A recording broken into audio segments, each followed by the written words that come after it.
বল করতে গিয়ে বল না করে মানকাট আউটের চেষ্টা। মোহাম্মদ সাইফুদ্দিন সাথে সাথেই দিলেন জবাব, আমাকে কি বোকা পাইছো?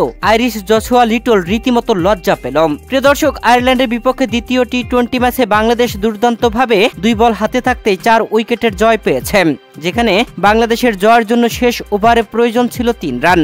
ব্যাটিংয়ে ছিলেন শেখ মেহেদী ও সাইফুদ্দিন। 3 বলে 2টি রান নেওয়া হয়ে যায় স্ট্রাইক প্রান্তে শেখ মেহেদী। শেষ 3 বলে প্রয়োজন 1 রান। জশুয়া লিটল বল করার জন্য দৌড় শুরু করলেন। বোলিং প্রান্তে এসে বল ছাড়বেন, কিন্তু তিনি বল না ছেড়ে মোহাম্মদ সাইফুদ্দিনকে মানকাট আউটের চেষ্টা করলেন। তবে কঠিন লজ্জা পেলেন তিনি, যেখানে মোহাম্মদ সাইফুদ্দিন যেন দৌড়াচ্ছেন, তবে ব্যাটটা যে লাইনের ভিতরেই রেখেছেন। মানকাট আউট করতে গিয়ে কঠিন লজ্জা পেল জশুয়া লিটল।